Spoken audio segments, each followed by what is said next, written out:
"You need to leave right now. This space wasn't properly booked." The shrill voice of Barbara Mitchell, our HOA president, cut through the gentle music of our wedding reception like a knife. There I was, in my wedding dress, surrounded by shocked guests, facing down a power-hungry HOA president who was determined to ruin the most important day of my life. But let me start from the beginning, because you won't believe how this all unfolded or how it ended. If you've ever dealt with unreasonable HOA presidents who let their tiny bit of power go to their heads, make sure to hit that subscribe button and the notification bell. Trust me, you'll want to hear how this story ends. I've always been the type of person who believes in doing things the right way. Growing up in a close-knit family, my parents taught me the value of community, respect, and following proper procedures. That's probably why I spent 3 months meticulously planning every detail of my wedding to James, the love of my life. When we first moved into Willow Creek Community 2 years ago, it seemed perfect. The neighborhood had this charming, welcoming atmosphere with its tree-lined streets and well-maintained community spaces. The crown jewel was Riverside Gardens, a beautiful event space with a stunning backdrop of weeping willows and a serene pond. The moment I saw it, I knew it would be the perfect venue for our wedding. Living in Willow Creek had been relatively peaceful until then. Sure, there were the usual HOA rules, lawn maintenance, approved paint colors, the standard stuff. But nothing prepared me for what happened when Barbara Mitchell became the new HOA president 6 months before our wedding date. I still remember the day I first met Barbara. It was during a routine community meeting where she stood at the podium, her perfectly coiffed grey hair and pressed pantsuit giving off an air of authority that seemed a bit excessive for a neighborhood meeting. "I'm here to ensure our community maintains its prestigious status," she declared, emphasizing each word as if she were addressing Parliament rather than a group of neighbors discussing garbage collection schedules. Something about her demeanor made me uneasy, but I brushed it off. After all, I had more important things to focus on, namely planning my dream wedding. James and I had been together for 5 years, and we wanted our special day to be perfect. Not excessive or flashy, just beautiful and meaningful, surrounded by our loved ones. The first thing I did was book Riverside Gardens. I went through all the proper channels, filled out every form, and paid all the required fees. Jennifer Parker, our wedding planner, even double-checked everything to make sure we hadn't missed any details. The space was officially ours for June 15th, from 2 p.m. until midnight, giving us plenty of time for both the ceremony and reception. I spent countless hours coordinating with vendors, choosing decorations that complied with HOA guidelines, and ensuring every detail was perfect. My maid of honor, Ashley, teased me about being overly thorough, but I wanted everything to be by the book. "Emma," she'd say, laughing, "you're the only bride I know who's read the HOA bylaws cover to cover, just for a wedding." As the weeks passed, I threw myself into the preparations. The invitations went out, confirming our beautiful venue at Riverside Gardens. The responses started flowing in, and everything was falling into place. My mom, Susan, helped me pick out the perfect dress, and James and I chose a color scheme that would complement the natural beauty of the garden setting. But looking back now, I should have paid more attention to the small changes happening in our community. The way Barbara started implementing stricter rules about community space usage, the increasing number of violation notices for minor infractions, the whispers among neighbors about power trips and unreasonable demands. I was too caught up in wedding planning to notice how Barbara would stand at her window, watching everyone's comings and goings like a hawk, or how her friend Carol Anderson had started taking photos of supposed violations around the neighborhood. These were the warning signs of what was to come, but I was too busy choosing between ivory and eggshell for the table linens to see them. Then, 3 weeks before the wedding, I got my first hint that something wasn't right. I was reviewing the final details with Jennifer at the local coffee shop when Mark Stevens, the property manager, approached our table with an uncomfortable look on his face. "Emma," he said, fidgeting with his coffee cup, "I just wanted to give you a heads up. Barbara's been asking questions about your wedding booking. She's been very interested in the paperwork." I felt a slight twinge of concern, but pushed it aside. After all, I had done everything properly. Every form was filled out, every fee paid, every requirement met. What could possibly go wrong? Oh, how naive I was. If you want to find out what Barbara did next and how this wedding drama unfolded, make sure to hit that subscribe button and notification bell. Trust me, you won't want to miss what happens next, because sometimes the people with the smallest amount of power can cause the biggest problems.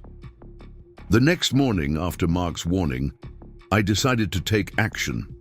I gathered all my paperwork, rental agreements, payment receipts, approval, forms, everything related to the Riverside Gardens booking. Something in Mark's demeanor had unsettled me, and my gut was telling me I needed to be prepared. As I was reviewing the documents at my kitchen table, a sharp knock at the door interrupted my concentration. Through the window, I could see Barbara Mitchell standing on my porch, her signature clipboard clutched tightly against her chest. My heart sank, but I took a deep breath and opened the door. "Good morning, Emma," Barbara said, her smile not quite reaching her eyes. "I hope I'm not interrupting anything important." She peered past me into my house, her neck craning to see the papers spread across my table. "I wanted to discuss your upcoming event at Riverside Gardens." The way she said event made it sound like I was planning an illegal rave rather than a wedding. I invited her in, mainly because I didn't want to give her any reason to claim I was being uncooperative. As she settled onto my couch, I noticed how she kept glancing at her watch, as if she had somewhere more important to be. "Emma, dear," she began, her voice dripping with false concern, "I've been reviewing the community space usage guidelines, and I'm afraid there might be some issues with your wedding plans." She paused, presumably for dramatic effect. "The new HOA board has implemented some changes to the booking procedures, and I'm concerned your reservation might not meet our updated requirements." I felt my stomach tighten, but I kept my voice steady. "Barbara, I booked Riverside Gardens months ago. I have all the paperwork right here." I reached for my carefully organized folder, but she waved it away dismissively. "Oh, those old forms aren't valid anymore. We've made significant changes to protect our community's interests." She pulled out a thick stack of papers from her clipboard.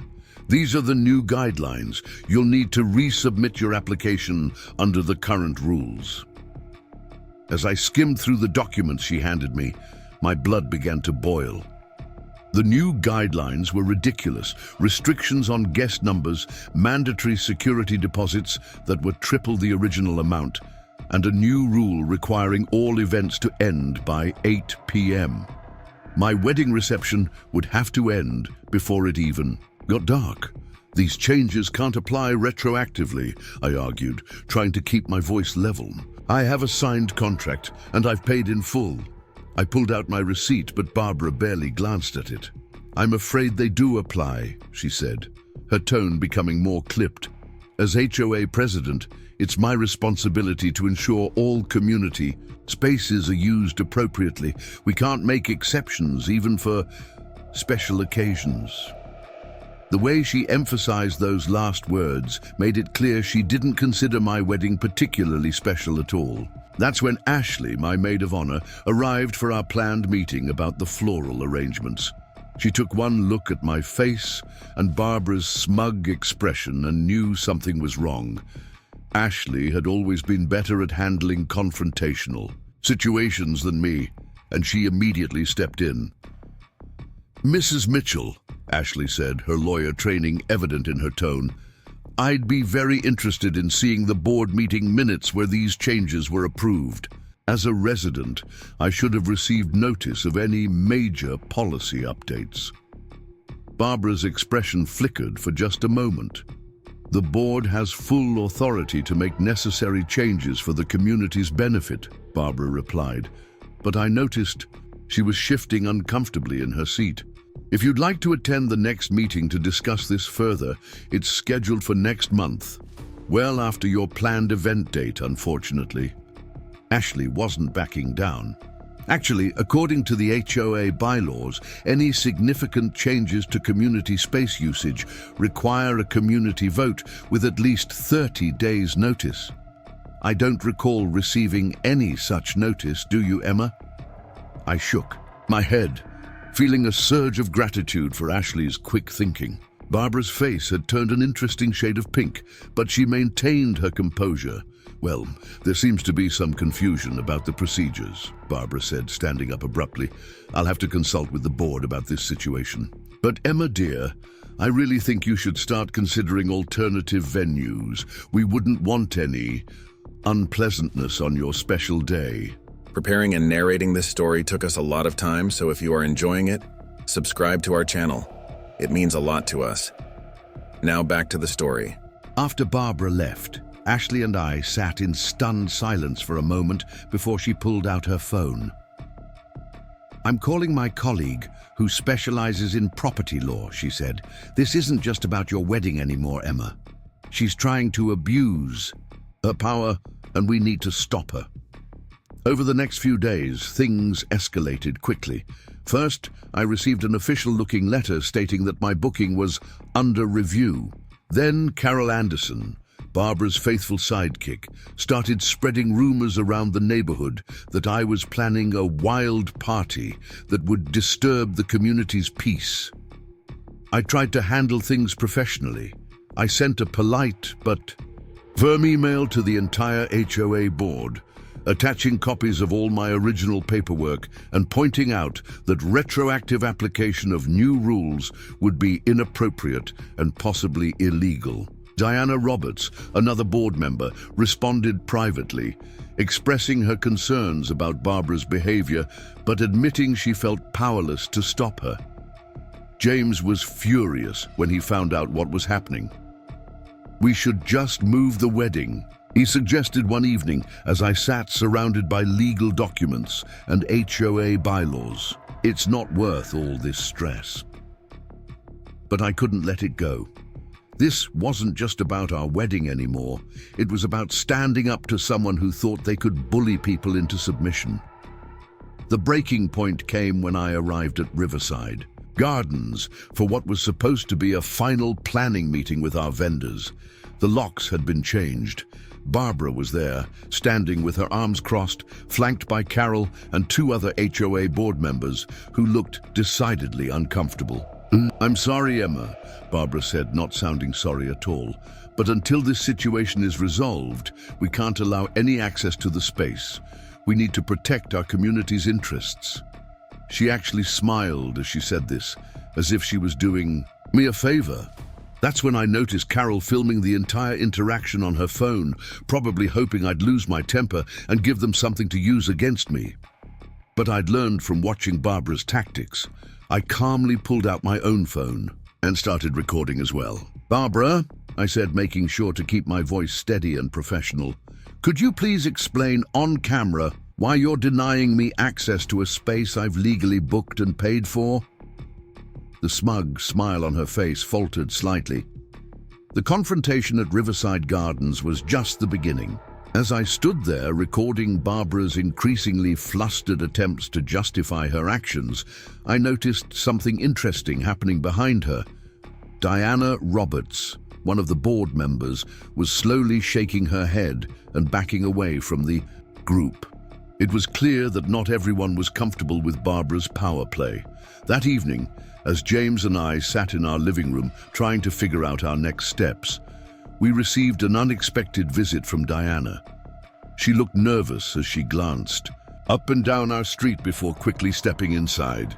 I shouldn't be here, she said, wringing her hands. But what Barbara's doing isn't right. and you need to know what's really going on." Diana revealed that Barbara had been planning this for weeks.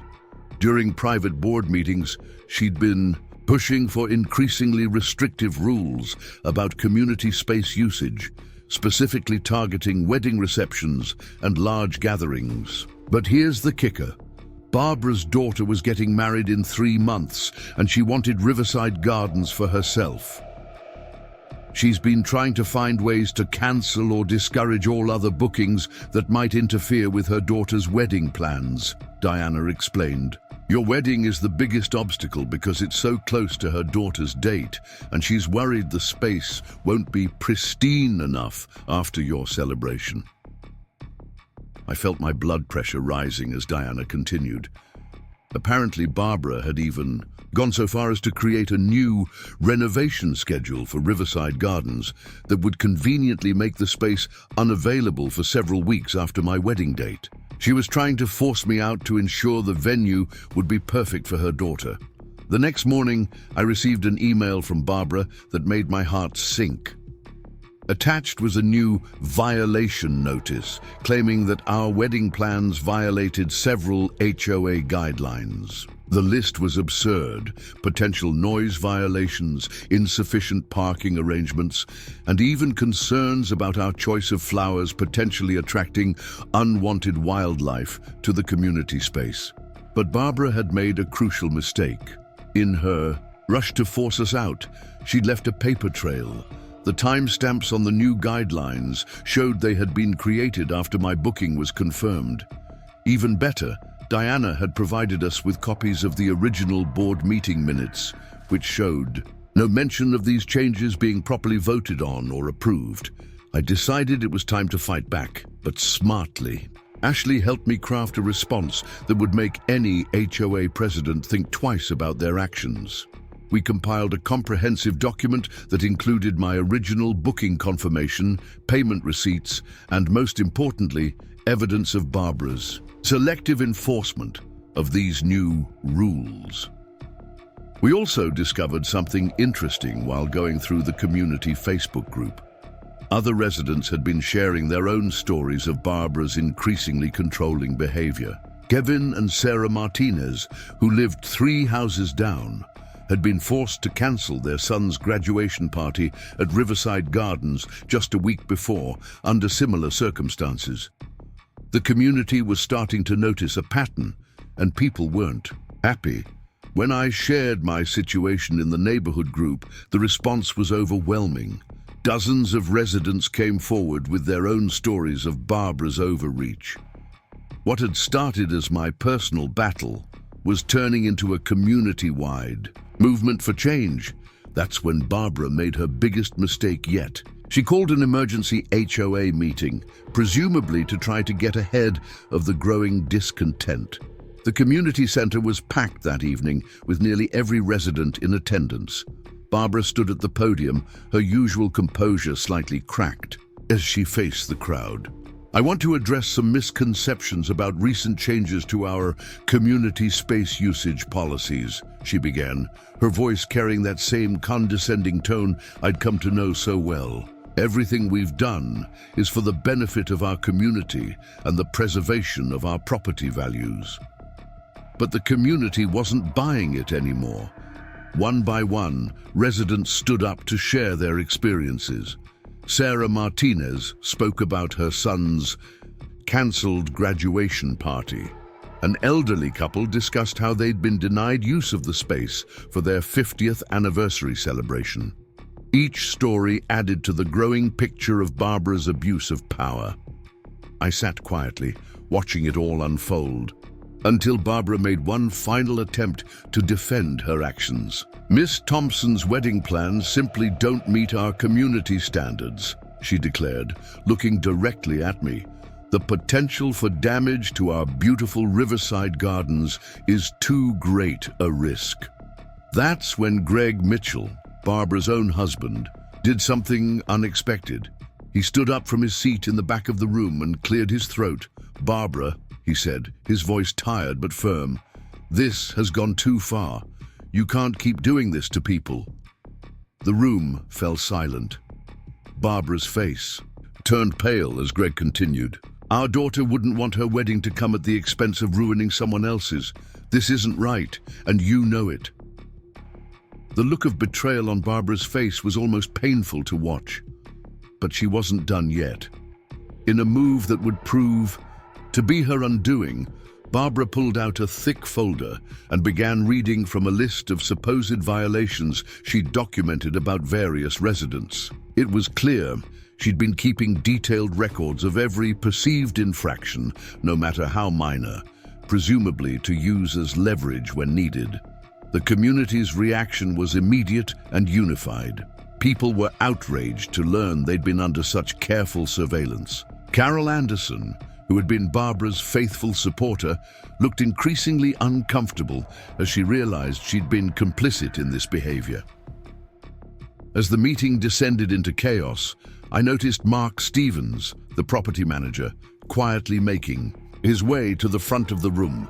He had been taking notes throughout the entire meeting, and the expression on his face told me this situation was about to take another turn. Mark Stevens stood at the front of the room, clutching a leather portfolio that looked worn from frequent use.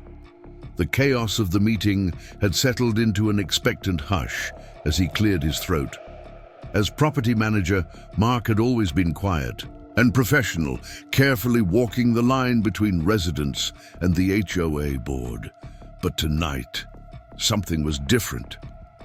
I've been the property manager here at Willow Creek for 8 years, he began, his voice steady but tense. In that time, I've kept detailed records of every booking, every complaint, and every policy change. And what's happening right now isn't just wrong, it's against our own bylaws and possibly illegal. Barbara's face turned an alarming shade of red as Mark opened his portfolio. Miss Thompson's wedding venue booking was properly executed and paid for months ago. But more importantly, I have documentation of 17 other events that Mrs. Mitchell has personally interfered with over the past 3 months, all using these so-called new guidelines that were never properly approved. The room erupted in murmurs as Mark continued. He revealed that Barbara had been selectively enforcing rules, creating new policies without board approval, and even altering booking records. But the most shocking revelation was yet to come. Mark pulled out a series of emails that showed Barbara had been secretly accepting personal payments to expedite certain booking requests while creating obstacles for others. She's been running a pay-to-play scheme with our community spaces, Mark explained, his voice heavy with disappointment. If you were willing to pay an extra processing fee directly to her, your event would be approved without any issues. If not, suddenly there were problems with your application. I watched as Barbara's carefully constructed facade began to crumble. She jumped to her feet, pointing an accusing finger at Mark. You have no right to access those private emails. This is a violation of my privacy. Her voice had lost its usual controlled tone, rising to a shrill pitch that echoed through the community center. Diana Roberts stood up next. Actually, Barbara, as property manager, Mark has every right to access communications regarding community space bookings. It's part of his job description, which you approved when you became HOA president. The irony of Barbara being caught by her own rules wasn't lost on anyone. Carol Anderson, who had been Barbara's staunch ally throughout all of this, finally broke her silence. Is it true? She asked, her voice barely above a whisper. Did you really take money from people to approve their events? The hurt in her voice was palpable. She had genuinely believed in Barbara's leadership. Barbara's response was telling. Instead of denying the accusations, she launched into a defensive tirade about how everything she'd done was for the community's benefit. Do you have any idea how much work it takes to maintain our property values? She practically shouted. Someone has to make the hard decisions. Someone has to maintain standards. That's when James, my usually quiet fiancé, spoke up. Standards, like forcing people to pay you under the table, or standards like trying to ruin someone's wedding for your own benefit. His voice was calm, but carried a weight that silenced Barbara's protests. The meeting had turned into something none of us had expected. What started as a dispute over my wedding venue had exposed a pattern of corruption that had been growing right under our community's nose. Residents were sharing stories of mysterious booking cancellations, unexplained fees, and intimidation tactics that all suddenly made sense in light of Mark's revelations. Jennifer Parker, my wedding planner, had been quietly taking notes throughout the meeting. She approached me during a brief break in the proceedings, her expression serious. "Emma, this goes beyond just your wedding now. I've worked with many HOAs, and what Barbara's been doing, it's not just unethical, it's potentially criminal." The realization hit me hard. This wasn't just about winning back my wedding venue anymore. This was about standing up to someone who had been systematically abusing their power, taking advantage of their neighbors, and corrupting the very community they claimed to protect. As the meeting continued, more residents came forward with their stories.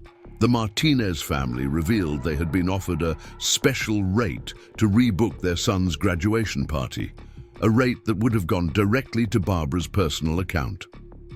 An elderly couple shared how they had been pressured to make a donation to ensure their anniversary party wouldn't face any unexpected issues. Greg Mitchell, Barbara's husband, looked increasingly distressed as each new revelation came to light. He had moved away from his wife's side and was now sitting alone, his head in his hands. It was clear this was as much a shock to him as it was to everyone else.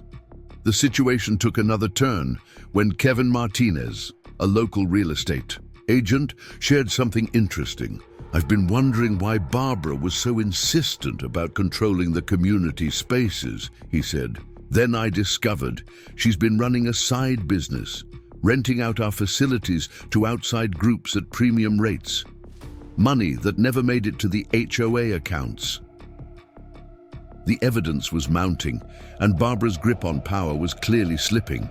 But instead of backing down, she seemed to become more desperate. In a move that would prove to be her biggest mistake yet, she pulled out her phone and started playing a recording. "If you want to continue this witch hunt," she announced, her voice trembling with anger, "then maybe everyone should hear what really goes on in this community. I have recordings of every conversation, every complaint, every private meeting. I've documented everything." The room fell silent as we all realized the implications of what she was saying. Barbara hadn't just been abusing her power. She'd been secretly recording people without their knowledge or consent. The look of horror on her supporters' faces said it all. This was no longer just about administrative overreach. This was a violation of privacy that affected everyone in the room. The silence that followed Barbara's announcement about her secret recordings was deafening. You could have heard a pin drop in the community center as everyone processed what she had just admitted to. Then, almost in unison, people began reaching for their phones, some calling their lawyers, others documenting what was happening. The atmosphere had shifted from anger to something more serious, a collective realization that this had crossed a legal line. Ashley, still in lawyer mode, was the first to break the silence. "Barbara," she said, her voice carrying across the room, "are you openly admitting to recording private conversations without consent? Because in our state, that's a serious legal offense." The color drained from Barbara's face as the implications of her threat sank in. Greg Mitchell stood up again, this time his face a mask of disbelief and anger. "Barbara, how could you?" His voice cracked with emotion. "These are our neighbors, our friends. We've lived here for 15 years and this is how you treat people." He turned to address the room. "I had no idea about any of this. The recordings, the payments, none of it. I'm so sorry, everyone." That's when Diana Roberts stepped forward with another bombshell. Actually, there's more, she said, pulling out her tablet. As board secretary, I've been keeping track of some discrepancies in our HOA finances. Initially, I thought they were just accounting errors, but after what we've learned tonight, she paused, looking directly at Barbara. Would you like to explain why there have been regular transfers from the HOA maintenance fund to a private account?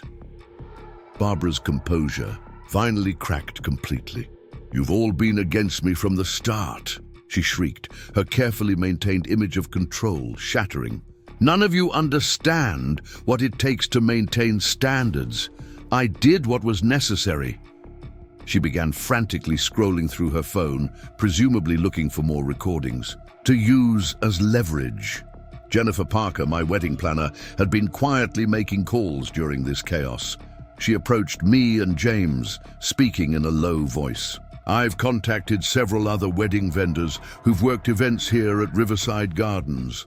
They've all had similar experiences with Barbara demanding additional facilities fees paid directly to her.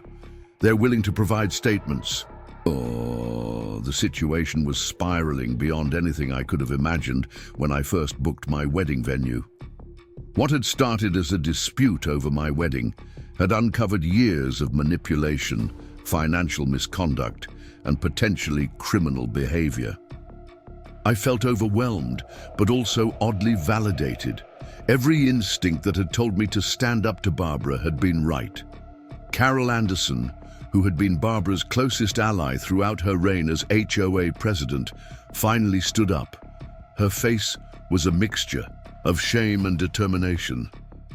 I need to say something, she announced, her voice shaking. I've been helping Barbara document violations around the neighborhood for months. She told me it was for official HOA records, but now I realize she was building a database to blackmail people who opposed her. The revelation sent another shockwave through the room. Residents began sharing stories of mysterious photographs, being taken of their homes, of feeling watched and monitored.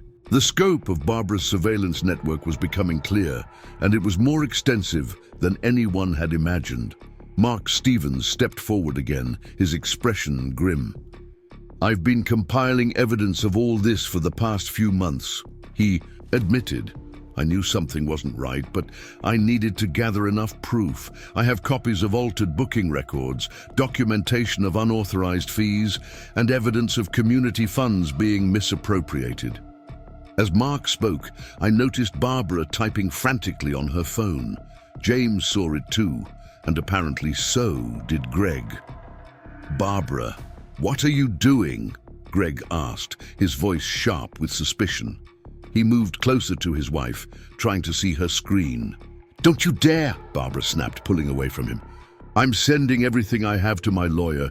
You'll all be sorry when you see what I've documented. Every little violation, every private conversation, every secret meeting. I have it all. That's when Sarah Martinez spoke up, her voice quiet but firm. You know what's interesting, Barbara? You're so focused on maintaining property values and community standards, but you've become the biggest threat to both. Who would want to live in a community where they're being secretly recorded and blackmailed by their HOA president? The truth of Sarah's words seemed to hit everyone at once. Property values wouldn't matter if the community became known for having a corrupt HOA board and a president who secretly recorded residents. Barbara's obsession with maintaining standards had ironically created the very situation she claimed to be preventing. Kevin Martinez added another perspective. As a real estate agent, I can tell you that nothing tanks property values faster than HOA corruption scandals.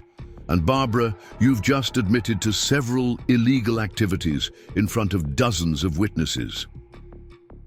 He gestured around the room at all the phones recording the meeting. Barbara's face went from red to pale as she realized her position. Her threats had backfired spectacularly, exposing her to potential legal consequences she clearly hadn't considered in her moment of desperation. She looked around the room, perhaps for the first time, seeing the community not as subjects to be controlled, but as witnesses to her downfall. The morning after the explosive community meeting, Willow Creek was buzzing with activity. News travels fast in small communities, but this was spreading like wildfire. As I sat on my front porch with my morning coffee, I watched a steady stream of cars pulling into Barbara's driveway.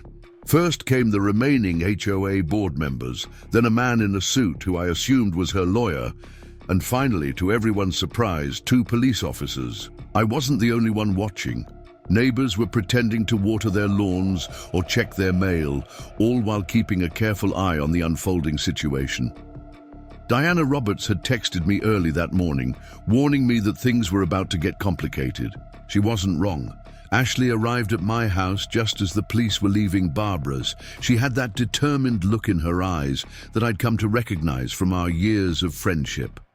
I've been up all night reviewing state laws about unauthorized recordings, she said, settling onto my porch swing.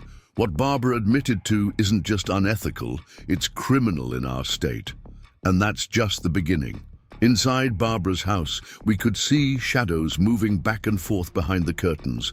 Animated gestures suggesting heated discussions were taking place.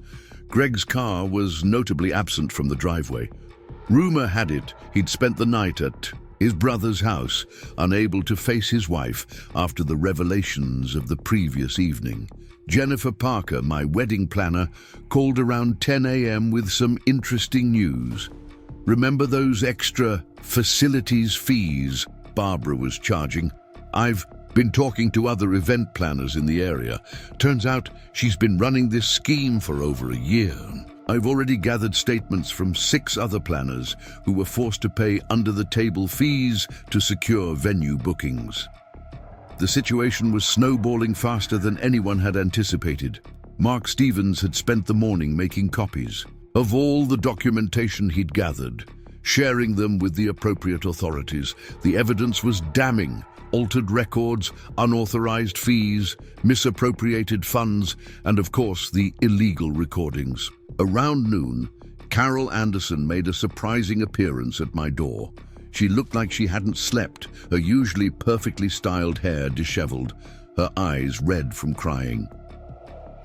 "I need to tell you something," she said, wringing her hands nervously. "It's about your wedding booking." I invited her in, curious about what new revelation she might have. James joined us in the living room as Carol pulled out a folder from her bag. "Barbara didn't just try to cancel your wedding," she explained, her voice trembling. "She actually tried to double book the venue. She had already promised it to her daughter for wedding preparations, even though your booking was already confirmed and paid for." Carol spread out several documents on my coffee table, copies of emails, booking forms, and payment records. She was going to claim there had been a computer error that caused double booking, then use her position as HOA president to rule in her daughter's favor. She had it all planned out months ago. As we were processing this information, my phone buzzed with a text from Kevin Martinez. He had some interesting news from his real estate connections. Apparently, Barbara had been using her position as HOA president to influence property sales in the community. She'd been making it difficult for certain potential buyers to get HOA approval, while fast-tracking others who were willing to pay extra processing fees. The web of corruption was growing larger by the hour. What had started as a dispute over my wedding venue was uncovering years of systematic abuse of power that affected nearly everyone in the community. The HOA board called an emergency meeting for that evening, but this time Barbara wasn't invited. As the afternoon wore on, more residents began coming forward with their stories. The Hendersons, an elderly couple down the street, revealed how Barbara had threatened to file multiple violations against their property unless they voted her way on community issues. The Patels shared emails showing how Barbara had demanded additional maintenance fees for their daughter's graduation party last year. Around 3 p.m., we spotted Barbara storming out of her house, phone pressed to her ear, gesturing wildly as she paced her driveway. Her voice carried across the street as she shouted into her phone, "They can't do this to me. I built this community. I maintained the standards. They have no proof." But she was wrong about the proof. Diana Roberts had been busy compiling a comprehensive document that detailed every instance of Barbara's misconduct. The financial trail was clear: unauthorized fees, misappropriated funds, and personal use of community resources. The evidence was overwhelming. James and I were discussing all these developments when we received an unexpected visit from Barbara's daughter, Rachel. Unlike her mother, Rachel looked mortified by the whole situation. "I had no idea," she said, close to tears. "Mum told me your wedding booking was a mistake, that you had tried to steal my date. I never thought she would. I never imagined she was capable of all this." Rachel's visit added another layer of complexity to the situation. She showed us texts from Barbara revealing how her mother had manipulated her, using her wedding as an excuse to harass and intimidate other residents. "I don't even want to get married at Riverside Gardens anymore," Rachel admitted. "This whole thing has been tainted by what she's done." The emergency HOA board meeting was scheduled for 7 p.m. at the community center, but people started arriving as early as 6. The parking lot filled quickly, and the tension in the air was palpable. Diana Roberts had taken charge of organizing the meeting, and she'd made sure to have security present, a wise decision given the events of the past 24 hours. Barbara wasn't present, but her absence seemed to fill the room like a heavy cloud. Her usual seat at the front remained conspicuously empty as Diana called the meeting to order. The community center was packed, with residents standing along the walls and spilling out into the hallway. Everyone wanted to be part of this historic moment in our neighborhood's history. Diana started the meeting by addressing the elephant in the room. As many of you know, serious allegations have been made against our HOA president, Barbara Mitchell. Tonight, we'll be reviewing these allegations and deciding on immediate actions to protect our community's interests. She spoke with a calm authority that helped settle the nervous energy in the room. Mark Stevens was the first to present his findings. He had organized everything into a clear, devastating presentation. Bank statements showed mysterious transfers from HOA accounts to private ones. Booking records revealed a pattern of double charging and unofficial fees. Email threads documented years of intimidation and threats. But perhaps most damning were the audio recordings Barbara had inadvertently admitted to making. "We've discovered recording devices in the community center, the pool area, and even in the landscaping near Riverside Gardens," Mark revealed, holding up several small black devices. These were purchased with HOA funds, disguised in the budget as security equipment. The room erupted in angry murmurs as people realized the extent of the surveillance. Kevin Martinez raised his hand to speak next. "As a real estate agent, I've uncovered something else concerning," he said, standing to address the room. "Barbara has been using her position to influence property sales in our community. She's been demanding personal payments from potential buyers, promising to fast-track their HOA approval if they pay her directly." He produced emails from several recent home buyers who confirmed these allegations. Greg Mitchell, who had been sitting quietly in the back, slowly made his way to the front. He looked like he had aged 10 years overnight. "I need to say something," he began, his voice heavy with emotion.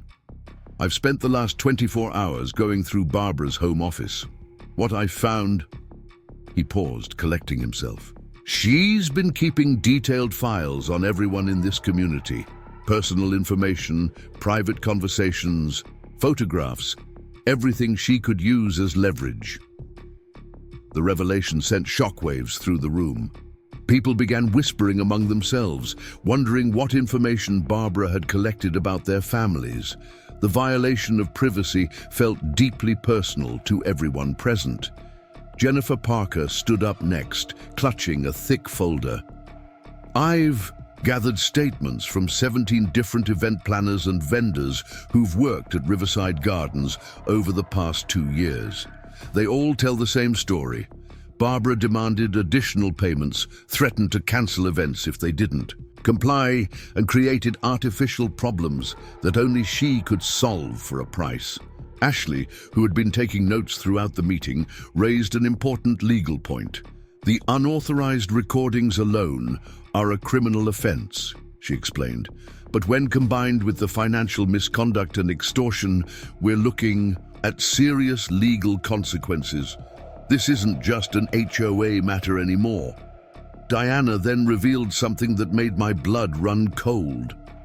We've discovered that Barbara had plans to expand her scheme. She was drafting new community guidelines that would have given her even more control over private property usage.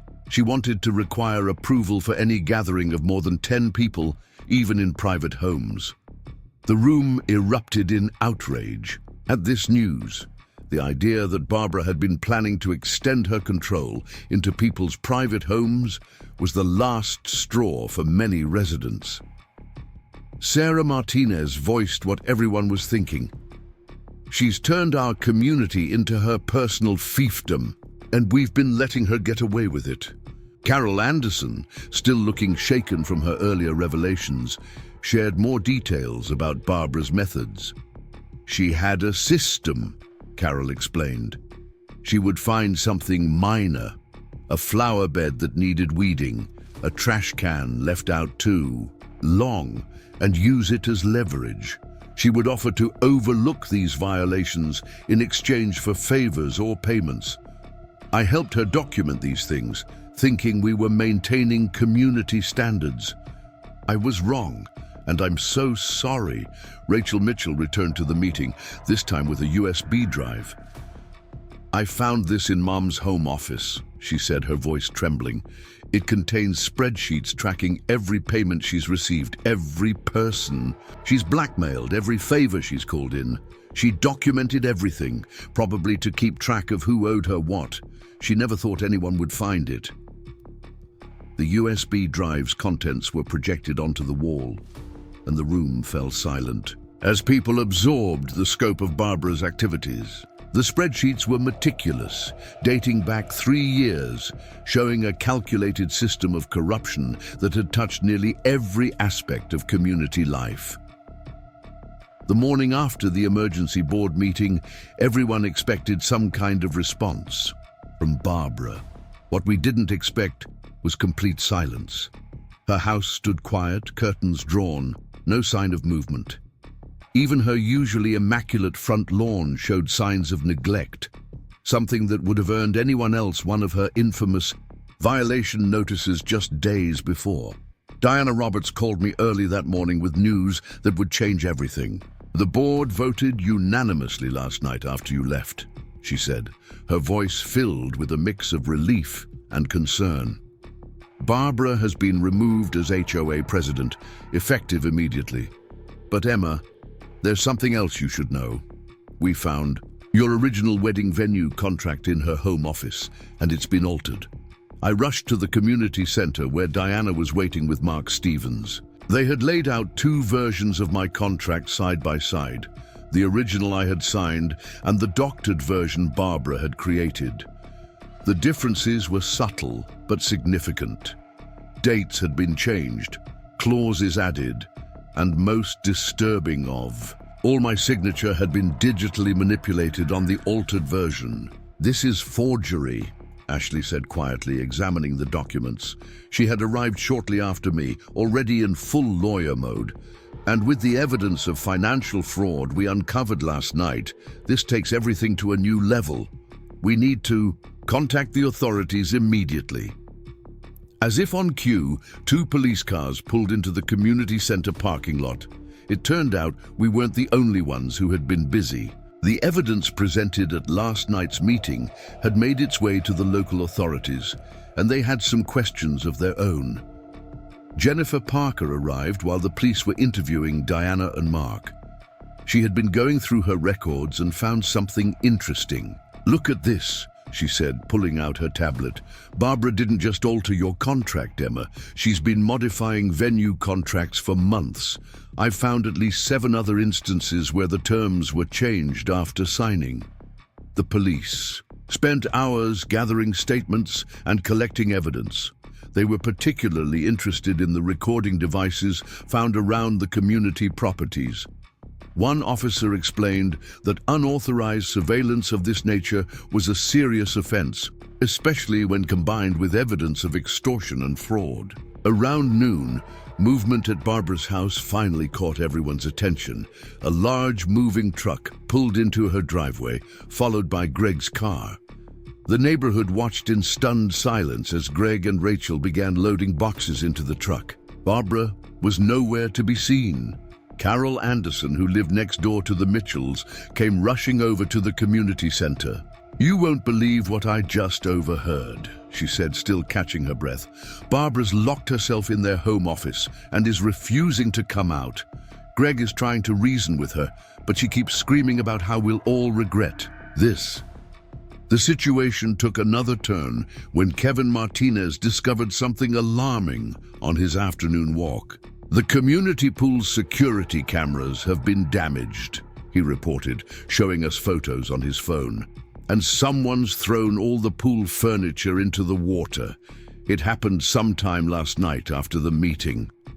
Diana immediately called an emergency security team to check all community properties.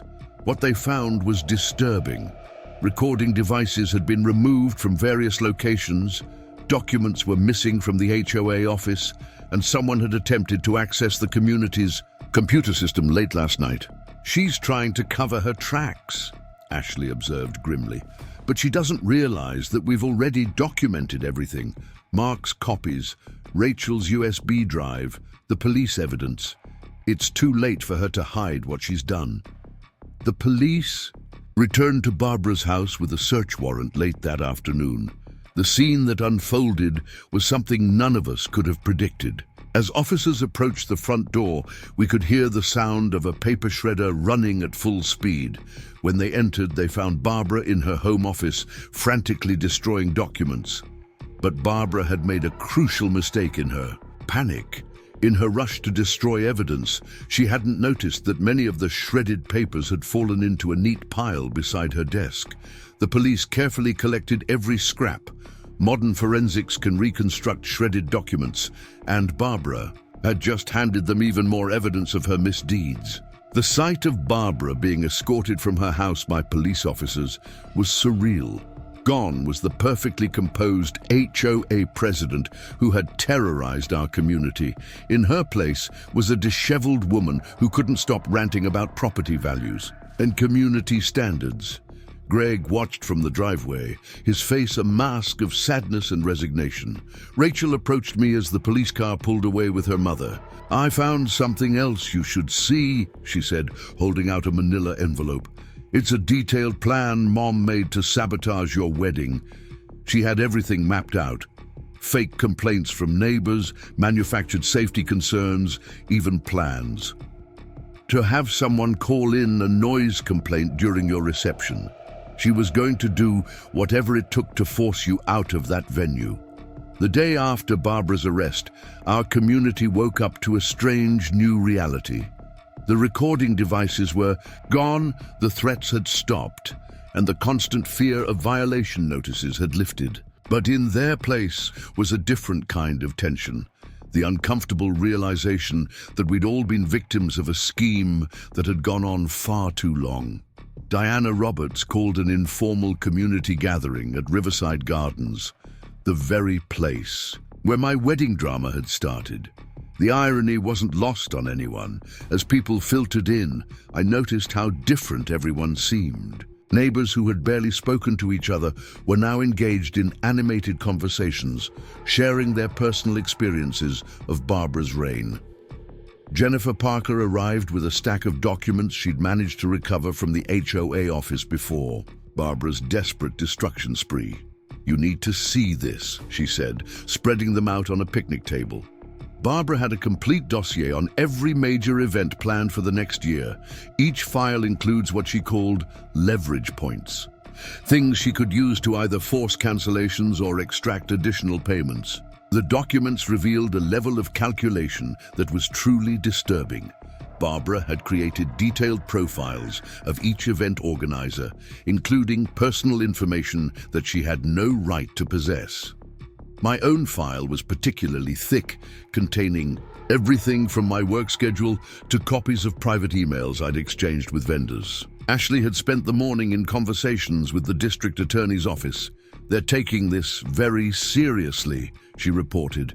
"The combination of fraud, forgery, unauthorized surveillance, and extortion makes this a significant case. They're particularly interested in the financial aspects.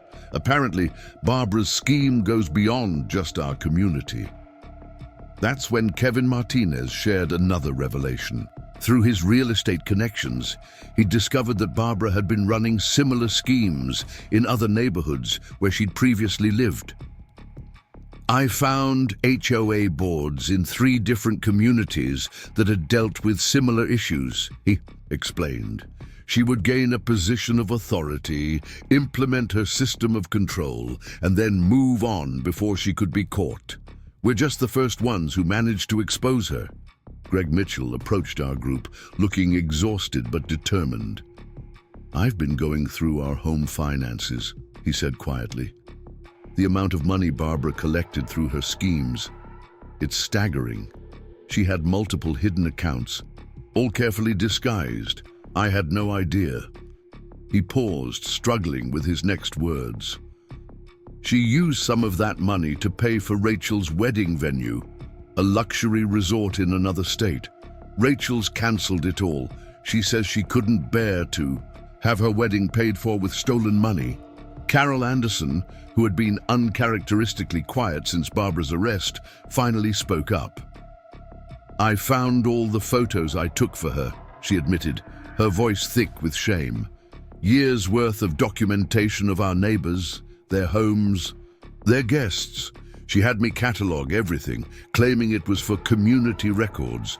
I never questioned why she needed photos of children playing in their own backyards or people having private parties." The revelation sent a chill through the group. Mark Stevens immediately organized a team to do a complete sweep of the neighborhood, ensuring there were no remaining recording devices or hidden cameras. They found 3 more in places we hadn't thought to check: near the children's playground, by the community mailboxes, and even in the landscaping near the entrance gate. As the day progressed, more residents came forward with their stories. The Patels shared how Barbara had threatened to report their home-based business to the authorities if they didn't pay extra licensing fees to the HOA.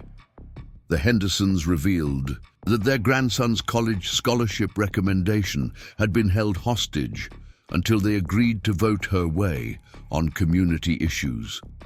Susan Thompson, my mother, arrived with an interesting piece of information. She'd been talking to her friend at the bank where the HOA held its accounts. Barbara had been manipulating the books for years, she explained. She would create fake maintenance expenses, inflate vendor costs, and pocket the difference. The bank's internal audit flagged some transactions, but she always had an explanation ready. Diana called everyone's attention to share some immediate actions the board had taken. "We've frozen all HOA accounts pending a full audit," she announced. "We've also hired a cybersecurity team to secure our systems and protect resident information. And most importantly, we're implementing new transparency measures to ensure nothing like this can ever happen again." James, who had been quietly supportive throughout this ordeal, raised an important point. "What about all the people who paid Barbara's illegal fees?" he asked. "There must be some way to make this right." His question sparked a serious discussion about restitution and community healing. Rachel Mitchell, who had been helping to organize Barbara's files, made another disturbing discovery.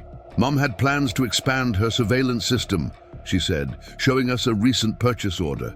She was going to install cameras throughout the neighborhood, all connected to a central system in our house. She was going to be able to monitor everyone, everywhere, all the time. The legal proceedings against Barbara began a week after her arrest. The preliminary hearing was held at the county courthouse, and despite my initial reluctance to attend, Ashley convinced me that it was important to be there. She was right. Walking into that courtroom and seeing Barbara, now dressed in plain clothes instead of her usual power suits, was a surreal experience that brought closure in ways I hadn't expected. The district attorney had built a formidable case. The evidence recovered from Barbara's home office, combined with the financial records and testimony from community members, painted a picture of systematic corruption that left no room for doubt. Barbara's lawyer seemed overwhelmed by the sheer volume of charges his client was facing. What struck me most was Barbara's demeanor during the hearing. Gone was the intimidating HOA president who had terrorized our community. In her place sat a woman who couldn't seem to understand how her actions had led to this moment. She kept shaking her head as the charges were read, as if she still believed she had done nothing wrong. Greg sat on the opposite side of the courtroom, supported by Rachel and other family members. The strain of the past weeks showed clearly on their faces. During a break in the proceedings, Rachel approached me in the hallway. "I found more wedding venues she tried to sabotage," she said quietly. "Not just in our community, in other neighborhoods too. She had this whole network of connections with other HOA boards. They would help each other target specific residents, share surveillance techniques, exchange information. It was like a secret society of corrupt HOA presidents." Back in Willow Creek, the community was going through its own healing process. Diana Roberts had organized a series of town hall meetings to discuss the future of our HOA. The first meeting drew almost every resident, all eager to have their voices heard. The atmosphere was different now. People spoke freely, shared their experiences, and worked together to envision a better way forward. Jennifer Parker, who had become an unexpected ally through all of this, presented a comprehensive review of every event booking Barbara had handled. "We've found evidence of tampering in nearly 60% of the contracts," she explained to the gathered residents. "Some were minor alterations, others were complete forgeries. We need to contact everyone affected and make this right." The financial audit revealed the true extent of Barbara's schemes. Over 3 years, she had embezzled nearly $200,000 through various methods: fake maintenance charges, inflated vendor contracts, unauthorized fees, and direct theft from HOA accounts. The money trail led to offshore accounts and hidden investments that no one, not even Greg, had known about. Mark Stevens had taken on the role of interim property manager, and his first priority was securing our community's infrastructure. "We've removed all unauthorized surveillance equipment," he reported during one meeting. "We've also implemented new security measures to protect resident privacy. No one will ever be able to spy on this community again." Carol Anderson, still working to make amends for her role in Barbara's schemes, had organized a community support group. "We need to talk about what happened," she said during their first meeting. "Not just the practical effects, but the emotional impact. Barbara didn't just steal our money. She stole our sense of security, our trust in our neighbors, our peace of mind." The police investigation had expanded beyond our community. Detective Sarah Thompson, no relation to me, had been assigned to lead the case, and she revealed that Barbara's activities had caught the attention of federal authorities. The interstate nature of some of these crimes, particularly the financial fraud and surveillance network, has elevated this to a federal investigation, she explained during a community briefing. Ashley had been working tirelessly to ensure that legal proceedings didn't overshadow the immediate needs of our community. She helped draft new HOA bylaws that emphasized transparency and accountability. "We're building in safeguards," she explained during a planning session. Multiple signatures required for financial transactions, regular external audits, term limits for board members, and a clear process for resident complaints. Kevin and Sarah Martinez had taken charge of reviewing all recent property transactions. In the community, they discovered that Barbara had been influencing home sales through a complex system of false violations and selective enforcement. She was essentially steering the market, Kevin explained, forcing some people out while handpicking others to move in. She saw herself as some kind of neighborhood curator. The impact on property values had been a major concern, but surprisingly, our community's response to the scandal had actually increased interest in Willow Creek. People are impressed by how we handled this, Sarah explained. We didn't try to hide it or cover it up. We confronted it head-on and made systemic changes. That's attractive to potential buyers. Amid all this activity, my wedding plans had been put on hold. James and I had been so focused on helping to rebuild our community that we hadn't had time to think about our own celebration. But the community hadn't forgotten. Diana approached us with an unexpected proposal during one of the town hall meetings. Diana's proposal left me speechless. The community wanted to throw James and me the wedding of our dreams at Riverside Gardens, completely, free of charge, not just the venue, everything. The vendors, the decorations, the catering, all of it would be handled by our neighbors as their way of making amends for what had happened and showing that our community could come together for something positive. The outpouring of support was overwhelming. Jennifer Parker immediately volunteered to coordinate everything at no cost. After everything that's happened, we need something joyful, she said, her eyes tearing up. Your wedding can be the start of our community's healing process. She pulled out her planning binder, already filled with ideas and offers from local vendors who had heard our story. Sarah Martinez, who I'd learned was an amateur florist, offered to handle all the flower arrangements. I've been growing roses and lilies in my greenhouse, she explained, showing me photos of stunning blooms. I'd be honored if you'd let me create your wedding flowers. Consider it my way of thanking you for standing up to Barbara when the rest of us were too afraid. The Patels, whose catering business had suffered under Barbara's extortion, insisted on providing the food for the reception.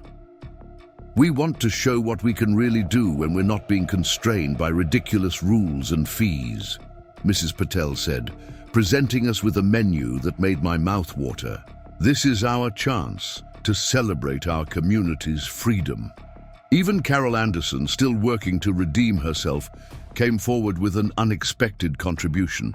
She had been an event photographer before Barbara had recruited her as a surveillance assistant. Let me photograph your wedding, she pleaded. I want to use my camera for something beautiful instead of something invasive. The sincerity in her voice moved me to accept. Greg and Rachel Mitchell made their own gesture of reconciliation. Rachel approached me one afternoon, holding a beautiful antique necklace. This was my grandmother's, she said softly. She wore it at her wedding, and I was supposed to wear it at mine. But after everything that's happened, I'd like you to have it. Something borrowed, something old, and a symbol that good can come from bad situations. The community's enthusiasm was infectious. Every day, someone new would come forward with an offer to help. The Hendersons' teenage daughter, an aspiring DJ, asked if she could handle the music. Kevin Martinez's brother, a professional baker, volunteered to create the wedding cake. Even Mark Stevens got involved, promising to transform Riverside Gardens into a fairy tale setting with new lighting and landscaping. Ashley, ever the practical one, made sure everything was properly documented this time. We're doing this right, she insisted, creating proper contracts and agreements for every aspect of the wedding. No room for confusion or manipulation this time. She worked with Diana to create a transparent system for managing the community's contributions. As the wedding plans progressed, we received unexpected news from the federal investigation. Detective Thompson called to inform us that Barbara's network of corrupt HOA presidents was bigger than anyone had imagined. The investigation had uncovered similar schemes in communities across 3 states. "Your story helped break open a case we've been building for years," she explained. "Other communities are now coming forward with their own experiences." The media picked up on the story, but not in the way we had feared. Instead of focusing on the scandal, they were interested in how our community had responded to it. A local news station ran a feature on our neighborhood's transformation, highlighting how we had turned a crisis into an opportunity for positive change. The reporter was particularly moved by the community's wedding gesture. James and I were touched by how our personal story had become a symbol of something larger. What had started as a fight over a wedding venue had evolved into a testament to community resilience and the power of standing up to corruption. The way our neighbors had rallied around us, turning our wedding into a celebration of their own liberation from Barbara's tyranny, was more meaningful than any elaborate ceremony we could have planned on our own. Diana organized a special community meeting to discuss the wedding preparations. The turnout was incredible. Almost every resident came to offer their support or contribute ideas. The energy in the room was electric, so different from the tense, fearful atmosphere that had characterized Barbara's meetings. People were laughing, sharing stories, and genuinely excited about working together. Rachel had one more surprise for us. She had been going through her mother's records and found something that brought everything full circle. "Look at this," she said, showing me a document dated from 3 years ago. It was a community survey Barbara had conducted when she first became HOA president. One of the questions asked residents what they thought would improve community spirit. The overwhelming response had been to have more community celebrations and events, exactly what Barbara had worked so hard to prevent. The day of our wedding dawned bright and clear, as if even the weather was celebrating our community's triumph over corruption. Riverside Gardens had been transformed beyond anything I could have imagined. Sarah Martinez's flowers created an enchanted garden atmosphere with roses and lilies artfully arranged throughout the space. The lighting Mark Stevens had installed gave everything a magical glow, even in the daylight. Just before the ceremony was set to begin, Detective Thompson arrived with news that brought an extra layer of satisfaction to the day. Barbara had accepted a plea deal, admitting to all charges. The evidence against her had been too overwhelming to fight. She would be facing significant jail time, and more importantly, would be required to pay full restitution to every community she had victimized. It felt like the final chapter of a long nightmare was finally closing. Greg and Rachel Mitchell attended the wedding, a gesture that meant more to everyone than they probably realized. Rachel helped me get ready, carefully fastening her grandmother's necklace around my neck. "Mom's lawyer called this morning," she confided. "She wanted to send a letter to be read at the wedding. Dad told her no. This day isn't about her anymore. It's about everything good that came after her."